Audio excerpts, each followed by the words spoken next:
Uma boa noite, paz do Senhor Jesus, tudo bem com vocês? Eu espero que sim. Hoje nós estamos aqui um domingo à noite, nós não gravamos sábado à noite, por motivo de força maior, mas hoje nós estamos aqui para fazer a menção da leitura de Salmos 53, porque a Bíblia diz, e vamos ver o que o Senhor nos reserva para nós com esse salmo. A minha Bíblia, que é a Bíblia da aplicação pessoal que eu vou fazer a leitura hoje, ela tem por tema assim: todos pecaram. Por causa do pecado, ninguém chega a Deus por esforços próprios. Somente Deus pode salvar-nos. Disse honesto no seu coração: não há Deus. Tem se corrompido e tem cometido abominável iniquidade. Não há quem faça o bem. Deus olhou desde os céus para os filhos dos homens para ver se havia algum que tivesse entendimento e buscasse a Deus. Desviaram-se todos e juntamente fizeram imundos. Não há quem faça o bem, não há sequer um. Acaso não têm conhecimento estes obreiros da iniquidade, os quais comem o meu povo como se comesse pão? Eles não invocam a Deus. Eis que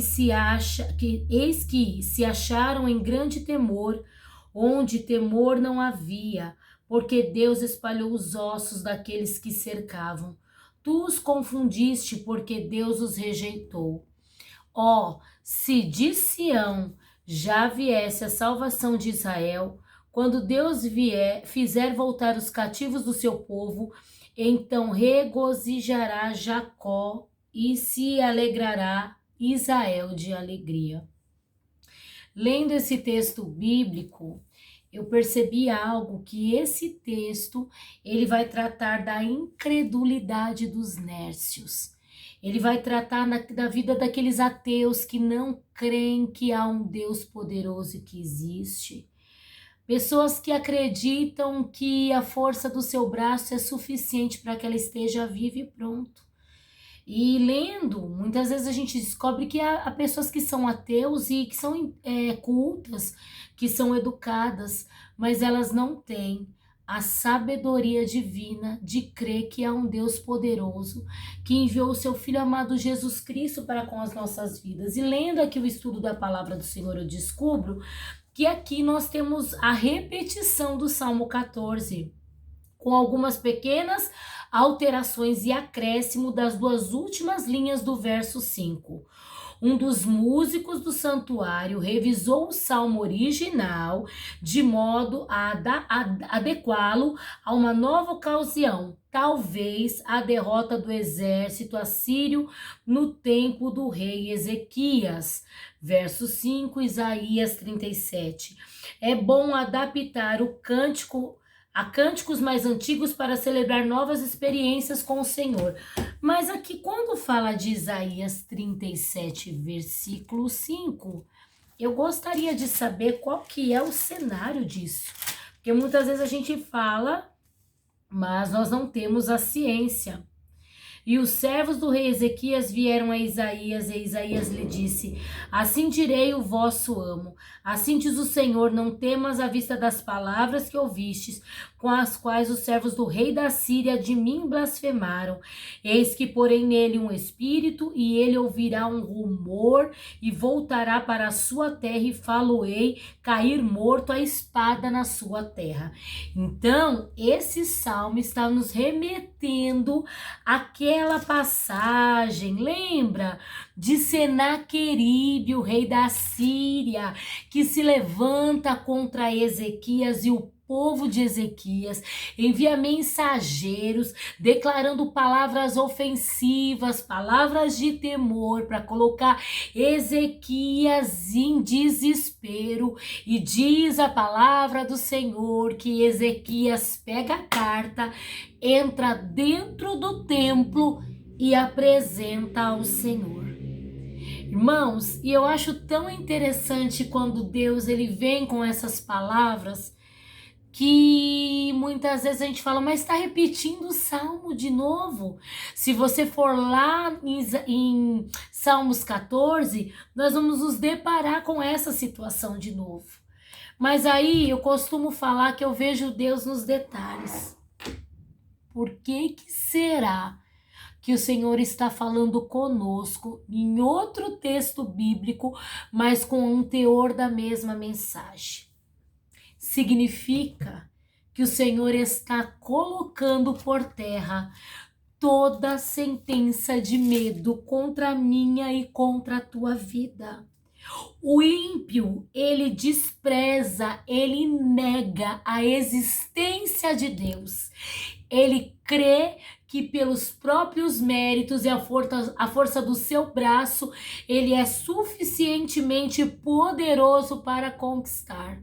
Mas nós que servimos ao Senhor Jesus, temos a convicção que tudo que nós temos vem dele, que se nós estamos vivos é por glória e honra, misericórdia dele, que tudo que nós iremos executar e vamos executar depende dele. Nessa noite o Senhor nos apresenta dois caminhos, duas situações: crer ou não crer no Senhor, confiar na força do seu braço ou depender da vontade divina de Deus. Eu não sei qual que é o teor que você está vivendo nesses dias.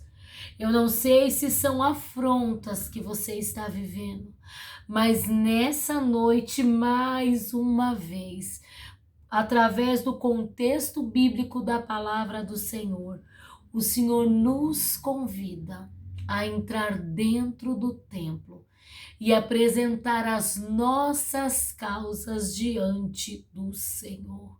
E diz a palavra do Senhor aqui, olha que coisa linda que eu vi, que o Senhor fará cair sobre a terra os ossos daqueles que não acreditam no Senhor. Verso 5. Eis que se acharam em grande temor, onde temor não havia, porque Deus espalhou os ossos daqueles que te cercava. Tu os confundiste porque Deus os rejeitou. A palavra do Senhor diz que um anjo deu conta de matar 185.000 assírios. Imagina, irmão, corpo para tudo quanto é lado, osso, cabeça. Eu imagino como que foi a destruição daquele lugar. E olha, vou te falar algo, naquela época, olha só o que eu aprendo aqui no estudo. A segunda parte do verso 5, que é onde nós lemos, descreve os corpos espalhados de um grande exército aniquilado depois da vitória esmagadora de Deus, porque foi Deus que deu essa vitória a Ezequias e a seu povo. No Antigo Oriente Próximo, era uma grande desonra um corpo permanecer insepulto. Até mesmo os criminosos executados deveriam receber um enterro decente. O Senhor desprezou a arrogância dos assírios e os envergonhou publicamente, e fará o mesmo com os exércitos do mundo que se opõem contra ele. Sabe o que o Senhor está falando conosco nessa noite? Que quando Deus toma as nossas guerras nas mãos dele, quando nós entramos dentro do templo e apresentamos ao Senhor, além de Deus exterminar os nossos adversários, ele coloca em desonra, não para que nós venhamos nos vangloriar, mas para que o nome do Senhor venha a ser glorificado. Então nessa noite eu te convido, confie no Senhor. Confia no Senhor as suas fazendas, confia ao Senhor os seus projetos, aquilo que você vai resolver. Não tenha medo, ainda que Assírio venha, subir em cima dos muros e declare a sua fraqueza, a sua fragilidade. Creia que o Senhor está contigo e Deus te dará vitória, mas basta uma coisa da minha e da tua parte: humildade.